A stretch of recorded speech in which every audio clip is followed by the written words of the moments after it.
Warm Middle School, and welcome back to WolfPack News. I'm Levi Hott, and today is Wednesday. Hi, Warm Springs Middle School. This is Nikki Coles from the Morgan County Partnership. And now it's time for a PSA for the day.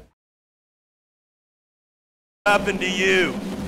Can you imagine how long ago I got tired of answering that question? But the fact of the matter is, my physical form, my story, is indeed part of the very powerful message that I believe surrounds attitude. I was on a plane going to Vegas a couple of weeks ago, and a lady was sitting beside me on the plane. The plane took off. She seemed to be uncomfortable. That's not uncommon. All she did was look at me and go, one word, thalidomide. Thalidomide was never meant to be given to pregnant women. In fact, it was a sedative, and it was supposed to be so safe, they thought that anybody could take it. Now, the drug was banned in 1963, thank God, because it by then had only deformed over 20,000 babies. It could have been hundreds of thousands had the drug continued to live on. Now, it's interesting because this is what she went on to say. I didn't take those pills. Something told me to throw them in the garbage. And I am so glad I did, because I was blessed with healthy, normal babies. The point is, thalidomide was a terrible, terrible thing. But that's not how I see it in my own personal life. My life started in a very unorthodox fashion. There is no question that being born without arms is not something people would wish for, right? They called us the victims. I disagree. August 23rd, 1985 was the first time in my life I ever considered how my own mother and father must have felt the first time they held me. And then it occurred to me an even more powerful thought. My mom was 55 years old the first time she held me, and my dad was 53, and I was an orphan in Yorkton, Saskatchewan, because my birth family were consulted and counseled and advised to simply sign papers and give me up. Because in 1960, babies born with severe handicaps had no life. So on the fourth day of my life, I was homeless. Enter my life, the changers. Hilda Law, Jack Law. So Hilda was my primary caregiver. Hilda had an attitude that is very difficult for me to describe. She saw something that nobody else saw. And that was, yes, indeed, a positive potential. They loved me, they took me home, they were charitable, they were very, very powerful in their faith, but not one time did I view them as nice, okay? I had to make my bed every morning before school. I had to pick up my toys every night before bed. I had to vacuum the carpet 3 times a week because Mother expected neatness, wondering every day, do you really love me? I knew that I would not easily climb Mount Everest. I knew there were certain things that were impossible for me. And then one day I found a piano. And that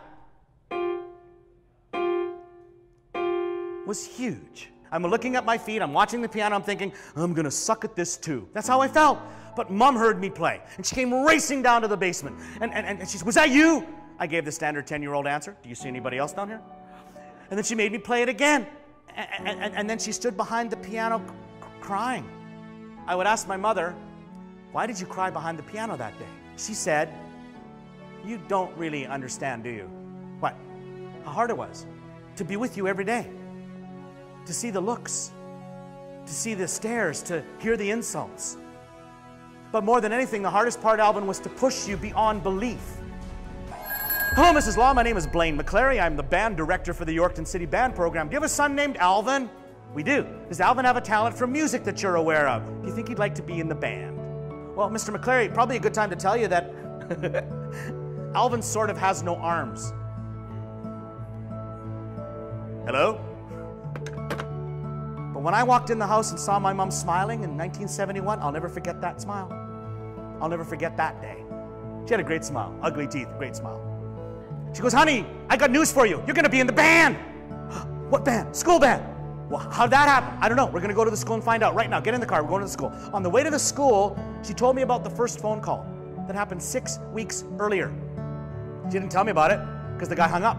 Didn't want to hurt my feelings. And then she said, but he called back this morning. He says he's got an instrument for you to play.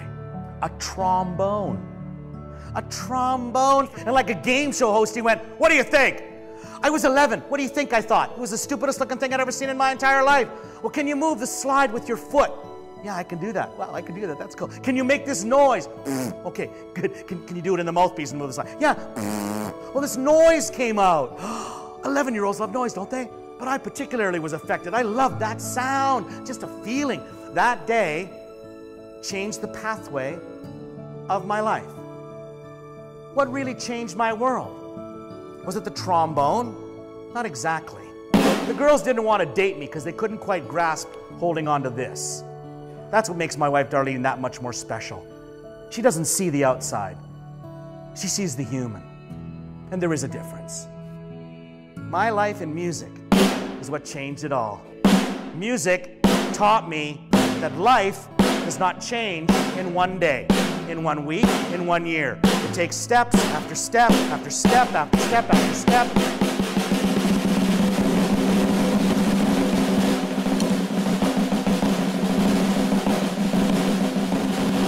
All right, you can clap for that if you'd like. I got a label. It's fixed right on my forehead. And it used to bug me until it occurred to me, I just have to change what the label says. That's all I got to do. It's not going to be easy because I'm asking society an awful lot to see the human inside the disability. But the fact is, it took me a long time to come to that conclusion. They've all got labels. Let's just change the label. Let's change the label from victim to victor. Let's change the label to one that says, I am who I am.